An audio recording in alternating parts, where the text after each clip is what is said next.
Welcome to the world of the International Fab Talks. Thank you, friends, for joining us every single day on this beautiful mission to get to know about the unsung heroes as to how they've overcome all the challenges and they have made a successful life for themselves by choosing the right profession. Join us, friends, to welcome our celebrity and guest. She is Dr. Uma. She's here with us. Let's know more about her. Hello, ma'am, and welcome to the session, dear. Thank you so much. Thank you, ma'am, for being here with us. Thank about the pleasant way of greeting me, as well as the hospitality shown by my host. I'm extremely blessed to have such hosts who keep us comfortable through the session. Thank you so much, ma'am. Thank you, ma'am, for being so humble and so kind. Thank you very much. You're a very down-to-earth person. I really like the way you connect with people too. That's really wonderful. With your permission, I go ahead and share your profile in an official way and we begin the session. Yes, please, ma'am. Thank you. Dear friends, let's go ahead and share ma'am's profile. You must be knowing who she is, many of you, but there are a few people who don't know who she is and what work she does and how is she giving back to the society. So friends, I'd like to share her profile in a very official way. She is Dr.R.UMA Maheswari. She's an associate professor and head of the Department of Bank Management and Marketing Management. Apart from that, friends, I'd like to add more.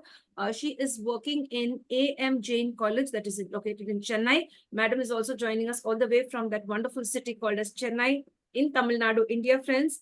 And she has a wonderful experience and lots of achievements in this profession. She has spent almost 24 years in the teaching field and totally 8 years of PG experience she has. She has worked in various reputed institutions of Chennai, including the prestigious University of Madras. She has presented and published several research papers and articles on the national and international levels. And she's also the member of Board of Studies, Academic Audit Committee, Scrutiny Committee of various city colleges, and external examiner for Project Viva, and evaluator for autonomous and university-affiliated colleges. She's been invited on several occasions as a jury for various competitions held in city colleges. She has a wonderful passion for singing, dancing, and the best part of her is she would love to be the voice for the voiceless.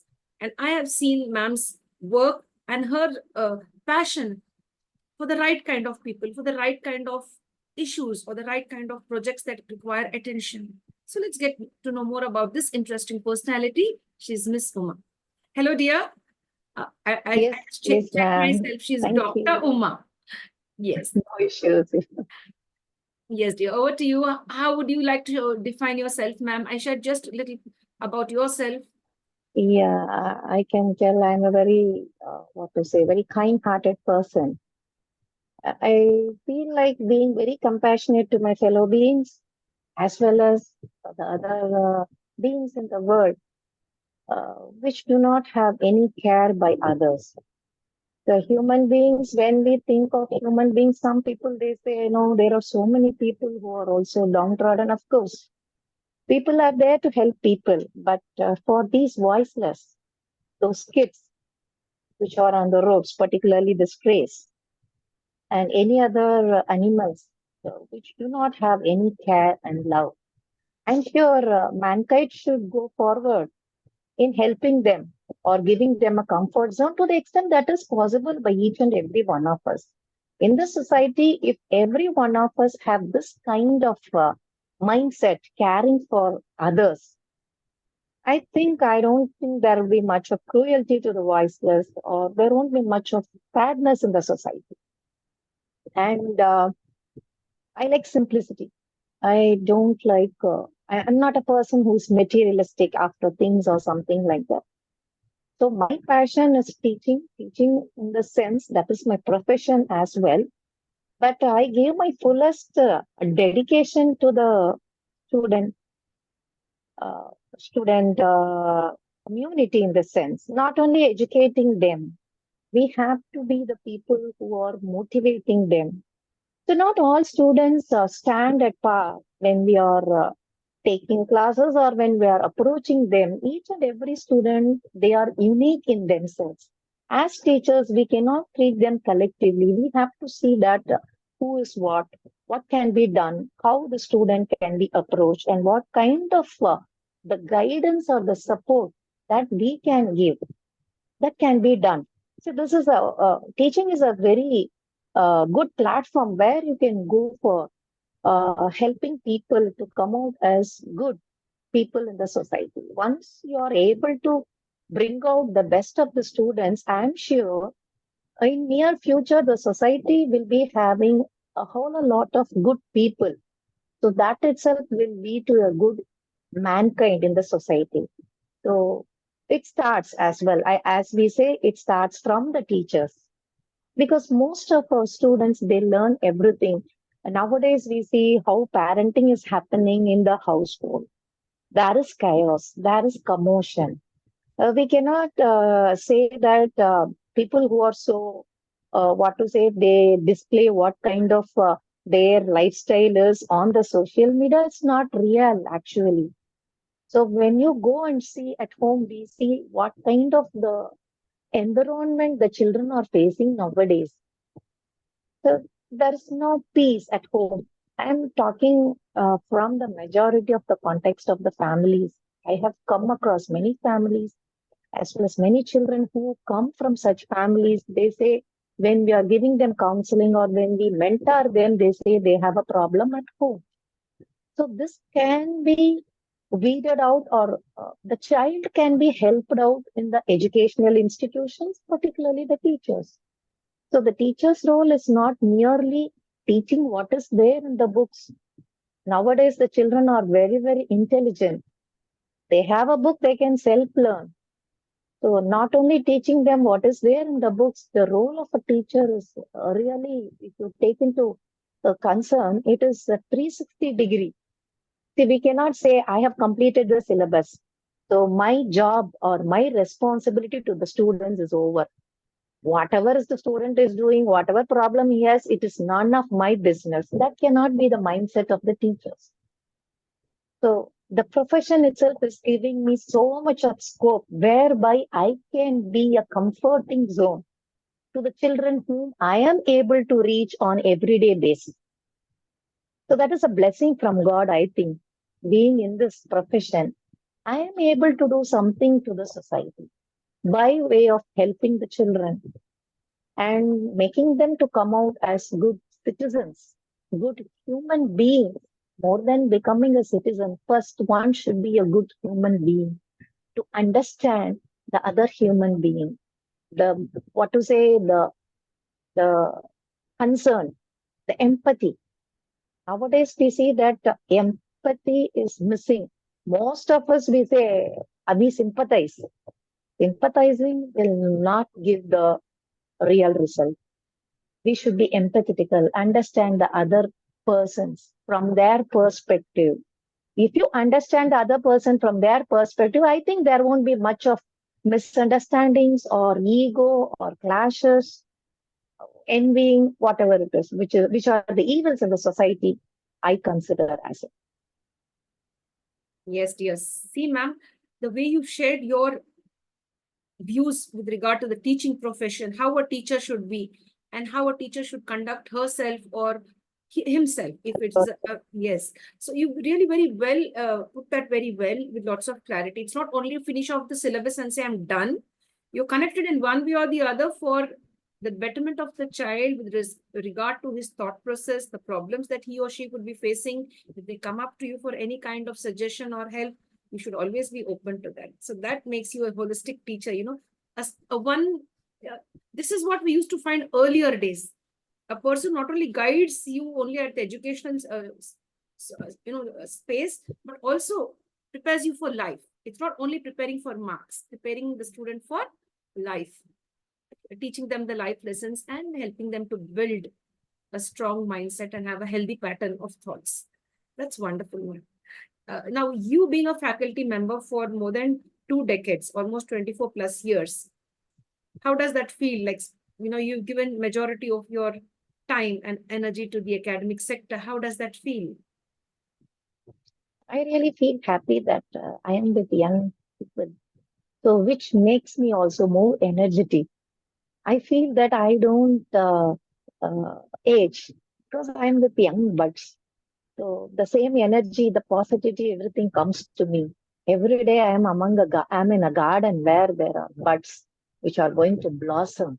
So that is a real good feeling, which the other professionals won't experience.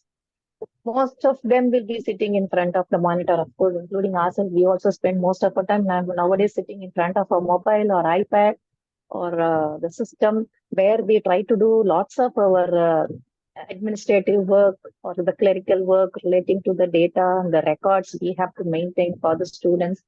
We sit in front, but not all the time. That nowadays it has become a part and parcel of a teacher's life to be tech savvy or something like that. But still, every day we spend some hours with these children. So that is really something happy. I feel it as a very blessing to be with children. And generally, my mindset is I want to be among young people rather than go and mix up with the elderly people. Even if it is going to me, if it is going to be any of my personal functions or occasions, you cannot find this Uma sitting with senior people and talking. In fact, I'll go and keep playing with the small kids. So that is something which gives you more happiness. Because of course we know when we go and talk with the elderly people, sometimes it will be good messages, but most of it will be some kind of grapevine or the discussions like how they say small minds discuss something like that. Better to avoid such things and mingle with all those small children or kids, whereby you can be free from all kind of such things, which is not good for us mentally as it is. It's good for the heart and soul and mind to be with young people or young children. Yes. I feel that, and that is my personal opinion. I don't know. I'm not against going and having good thoughts and ideas from seniors. It is not from that perspective I convey my opinion. I think when you spend time with young people, that's not much of the other things which we face regularly. Let us come out of it. Let us grow with the children. That is fine. Yes, dear, that's wonderful, ma'am. That's really very nice because children are innocent and pure in their heart. They have no malice like or hatred or jealousy, or it could be just no negative emotion. They are very pure. You can really connect Yeah, and bond with them. Ma'am, you that also is up to a connected. certain age. Yes, Yes, yes, yes, up to a certain age. I agree with that. the age children. Yeah, Once that age, they come to that age of understanding things at another level, then they start becoming a bit selfish, self-centered. Yes, so that is why we say that the pollution should be eradicated from the children mind, yes, which can be done a major role played by the teachers. Of course, parenting also matters nowadays. There's a lot of issues nowadays with parenting. And I myself being a parent also, I face so many problems as a parent, which I'm not able to handle the current situation because our children are influenced by many factors. So we cannot compromise them. In fact, my daughter will say, Ma, you are more bothered or you are more concerned about your students rather than your own children. I say, your teachers will be there, they'll take care of you. I have done my part as a parent. The rest is left to your teachers who are going to guide and mold you. My students are there. I'm supposed to make up something for them. From yeah. So I feel that doing more to the students. I mean, the children who come, who trust us, who believe us, and who come to us. God will take care of our kids. That is my mindset. I any think I favorite can give more of student? guidance. Yes, Yes, dear. Any favorite student of yours you'd like to most. give? I can say that all my students are my favorites. I like everyone. Of course, we have what to say the children who are quite naughty or something. But even then, by that with the passage of 3 years of time, I can find lot of refinement in my children. When they join in the first year, they used to be very what to say. After schooling, they come and join us. They may have some kind of. I'm not telling they are rude or something like that. There'll be some naughty or mischief, which is a part and parcel of the kids. Sometimes they also be irresponsible, but we keep on patting them in the sense. Nowadays, teaching is not that profession where you have to take a stick and keep threatening them, telling them you do this or not. That's it. Not like that. You give them the space, you understand them, you treat them well. I am sure you can bring a lot of transformation to the children whom you are handling. Yes, dear. But you should be patient for that. You Yes. cannot expect something to happen in a day's time. It will take time. So Yes. we should have the patience. If we find patience, I'm sure if this is happening throughout the society, in future there won't be any kind of chaos or any kind of pollution in the human or the mankind. Yes, dear. Dear ma'am, I would like you to give a wonderful message on this platform for all your students. What do you want to tell them from here? What do you want to convey to them? Some of your students might have become ex-students now. They may be in different parts of the world. One fine day, they Yes. may view this beautiful video of yours and the message that you're sharing out today on this platform. So, please do share a wonderful message for them. Yeah, sure, sure. I will tell all my students are doing good wherever they are. And some of them are in touch with me. They come back to me and see when they find a teacher, it's not that I'm boasting about myself. When they find a teacher who's comforting them, who's able to guide them, even after they go out of the institution, they are in touch with me. They ask me, I am planning for the higher studies, ma'am. Can you help me? Can you? I don't cut their calls thinking that they are out of the forum. Now I have a different batch. Let me focus on the current batch. It's not like that. Even students who are 20, the ones who are passed out 20 years back in the institution where I have been taking classes for them, they come back to me. They ask me now, I am in this part of my life. This is what happening to me. Can you give me some guidance or can you give me some advice? Of course, I am there with whatever time available to me. I see to that I spare some time for all my students with whatever the possibility or the means that God has given to me. Let me not rule out telling that you did long back. I don't know you. You are who you are. Not like that. Again, some of my students they feel very happy when I call them by their names after years. They say, "Ma'am, how come you have so much of memory power? You have been handling so many batches of students, but you still remember." Yes, I make it a point that I am able to recognize my students with their names when they come back to me after years also. I do my best because I think I have to recognize my student and call him or her by the name. That makes a student very happy rather than telling out roll number or something. Nowadays the children don't like when sometimes it happens the teachers call them by roll number 19 or roll number 20. It is not nice or fair to call them by their numbers. Maybe for academic purpose you can have that record, but every teacher should know the names of the wards they are handling. At least to some extent, whatever the possibility, whatever the extent of memory power you have, why don't you have the memory for recognizing people, for identifying or recognizing the names of the people who were in touch with you for some years to the extent possible? Of course, after years, sometimes we may not, but maximum I see to that I am able to call them by their names. When they come back to me after years also, I tell them do the best. I advise them be empathetical and don't try to put down anybody down. Don't run over people and don't chase after material things. Of course, you have to go get a good job. You have to accomplish whatever you are aspiring for, but don't do it making others feel bad or something like that. Yes, dear. The world is competitive. Of course, you go perform, get it done with your competency, not by putting somebody else down or whatever it is. I don't want to mention that. I give them this advice. When they come for the farewell party, I say, be unique. Don't say they all went, I went. They all did, I did. You try to be unique. You have a mark for yourself. Let people identify you as so and so when you go outside. He or she, whatever it is.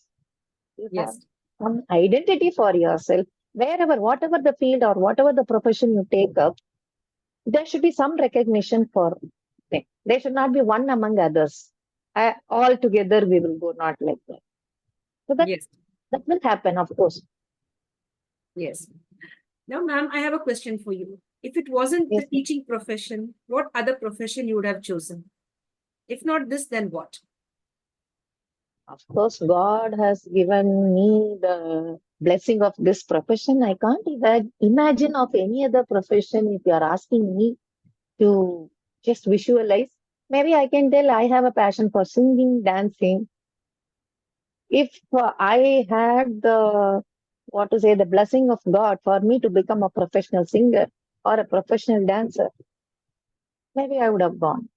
Maybe this noble profession of teaching.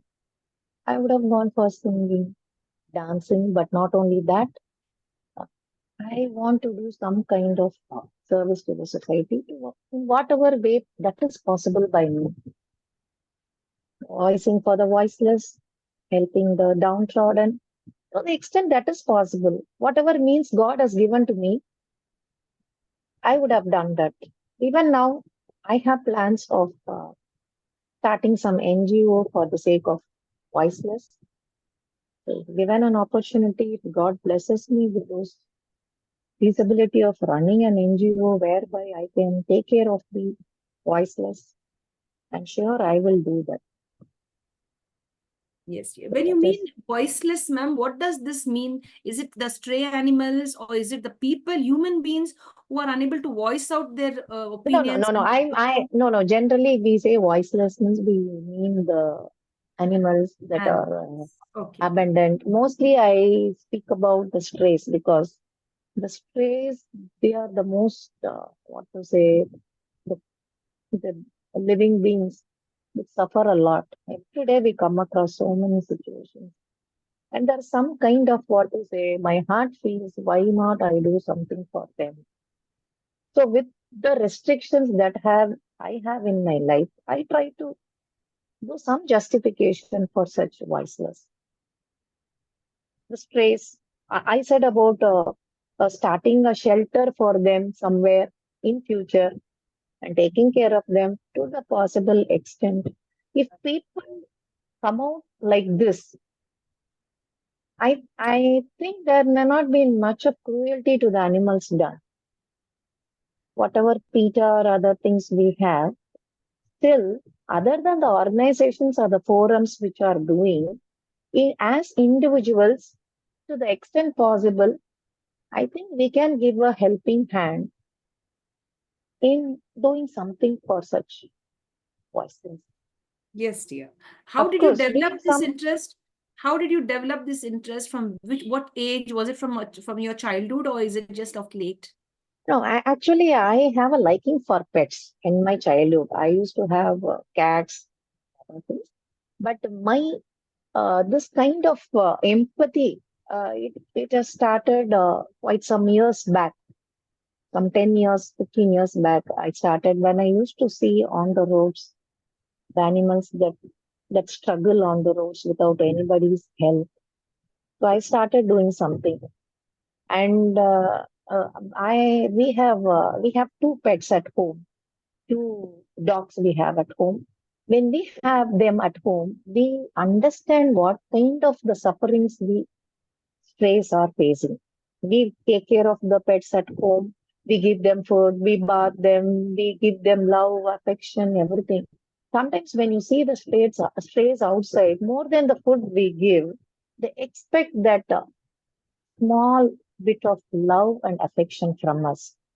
When we show that, they are really happy and they don't even feel like having the food that we are offering them.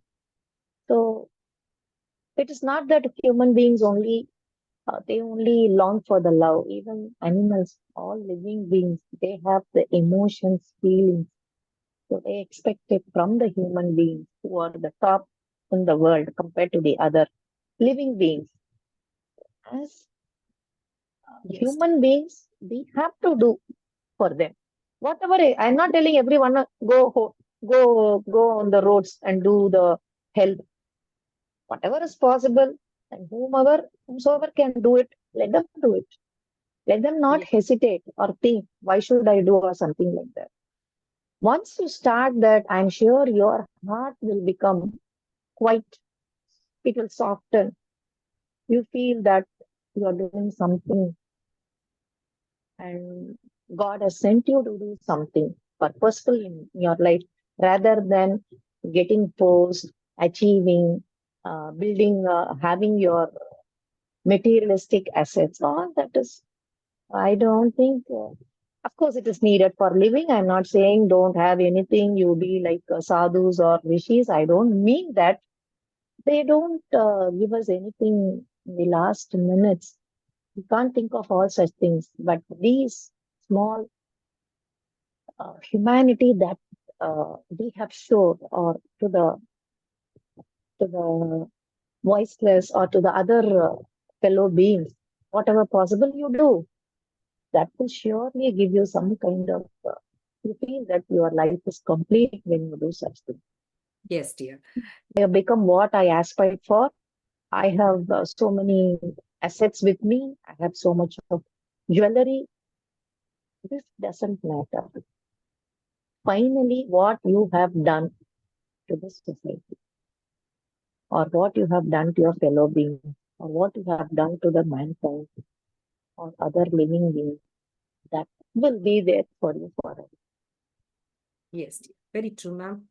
That's really true. Ma'am, we'd like to request you to sing a song for us because you're good at singing.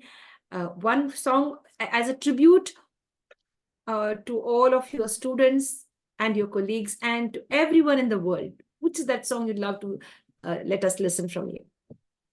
You mean to say I have to sing as a tribute, means some song which conveys any theme or something like that, Anything, or yeah, your favorite one, any your favorite one. any song of my choice? Yes, dear.